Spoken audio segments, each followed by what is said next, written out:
या देवी सर्वभूतेषु मां चंद्रघंटारूपेण संस्थिता नमस्तस्यै नमस्तस्यै नमस्तस्यै नमो नमः। अर्थात हे मां सर्वत्र विराजमान और चंद्रघंटा के रूप में प्रसिद्ध अम्बे, आपको मेरा प्रणाम।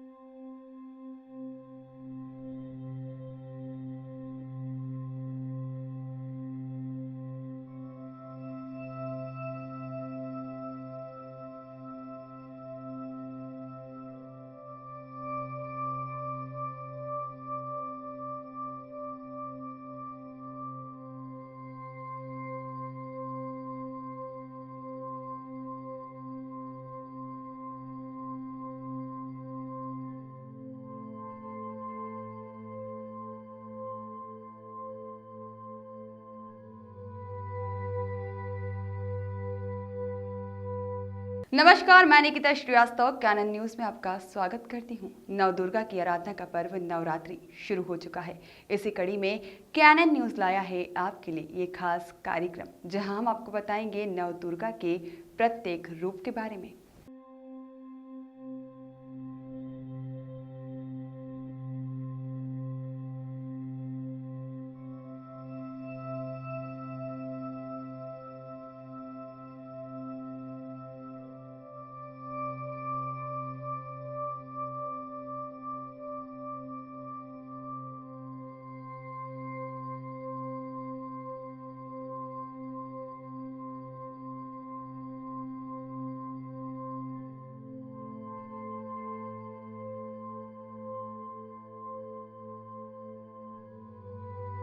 नवदुर्गा की नौ शक्तियों की तीसरी स्वरूप मां चंद्रघंटा की नवरात्रि के तीसरे दिन पूजा अर्चना की जाती है।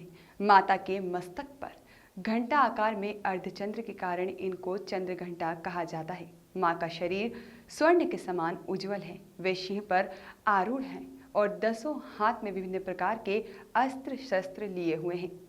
सिंहासन रूढ़ मां चंद्रघंटा युद्ध के लिए तत्पर है। एक उनके घंटे से निकलने वाली प्रचंड ध्वनि असुरों को भयभीत करती है। माता चंद्रघंटा की उपासना साधक को आध्यात्मिक और आत्मिक शक्ति प्रदान करती है। नवरात्रि के तीसरे दिन माता चंद्रघंटा की साधना कर दुर्गा सप्तशती का पाठ करने वाले उपासक को संसार में यश, कीर्ति और सम्मान मिलता है। पौराणिक कथा ये है कि एक बार महिषासुर नाम के एक राक्षस ने स्वर्ग पर आक्रमण कर दिया। उसने देवराज इंद्र को युद्ध में हराकर स्वर्गलोक पर विजय प्राप्त कर ली और स्वर्गलोक पर राज करने लगा। युद्ध में हारने के बाद सभी देवता इस समस्या के निदान के लिए त्रिदेवों के पास गए। देवताओं ने भगवान विष्णु, महादेव और ब्रह्मा जी को बताया कि महिषासुर ने इंद्र, चंद्र, सूर्य, वायु और अन्य देवताओं के सभी अधिकार छीन लिए हैं और उन्हें बंदी बनाकर स्वर्गलोक पर कब्जा कर लिया है। देवताओं ने बताया कि महिषासुर के अत्याचार के कारण देवताओं को धरती पर निवास करना पड़ रहा है। देवताओं की बात सुनकर त्रिदेवों को अत्यधिक क्रोध आ गया और उनके मुख से ऊर्जा उत्पन्न होने लगी। इसके बाद यह ऊर्जा 10 दिशाओं में जाकर फैल गई। उसी समय वहां पर देवी चंद्रघंटा ने अवतार लिया। भगवान शिव ने देवी को त्रिशूल, विष्णु ने चक्र दिया। इसी तरह अन्य देवताओं ने भी मां चंद्रघंटा को अस्त्र शस्त्र प्रदान किए। इंद्र ने मां को अपना वज्र और घंटा प्रदान किया। भगवान सूर्य ने मां को तेज और तलवार दी। इसके बाद मां चंद्रघंटा को सवारी के लिए शेर भी दिया गया। मां अपने अस्त्र शस्त्र लेकर महिषासुर से युद्ध करने के लिए निकल पड़ी।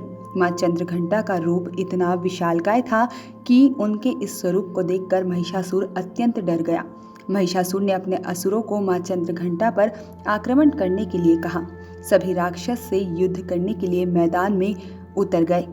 मां चंद्रघंटा ने सभी राक्षसों का संहार कर दिया। मां चंद्रघंटा ने महिषासुर के सभी बड़े राक्षसों को मार दिया और अंत में महिषासुर का भी अंत कर दिया। इस तरह मां चंद्रघंटा ने देवताओं की रक्षा की और उन्हें स्वर्गलोक की प्राप्ति करवाई। मां का स्वरूप अत्यंत सौम्य एवं शक्ति से परिपूर्ण है। इनकी आराधना करने वालों में वीरता, निर्भयता के साथ साथ सौम्यता और विनम्रता का संचार होता है।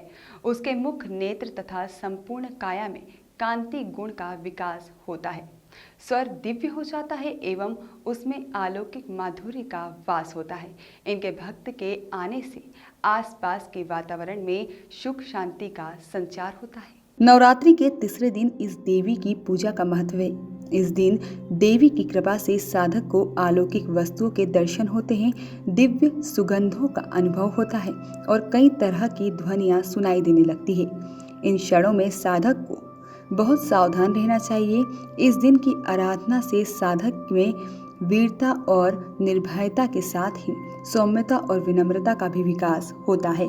आइए अब जानते हैं मां चंद्रघंटा को प्रसन्न करने के उपाय, जिन्हें करने से कोई भी भक्त अपनी सारी मनोकामनाएं पूरी करवा सकता है। मां चंद्रघंटा को मखाने की खीर का भोग लगाना श्रेष्ठ कर माना गया है। मान्यता है कि ऐसा करने से मां खुश होती हैं और सभी दुखों का नाश करती हैं।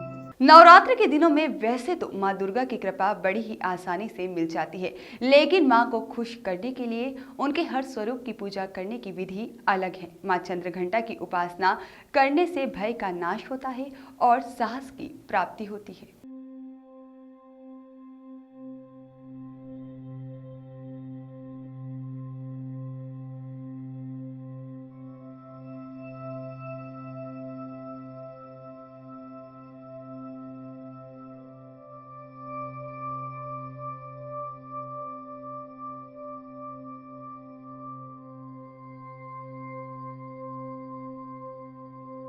फिलहाल हमारे इस खास कार्यक्रम में बस इतना ही। हम यूं ही आपको मां आदि शक्ति के अन्य रूपों के बारे में बताते रहेंगे।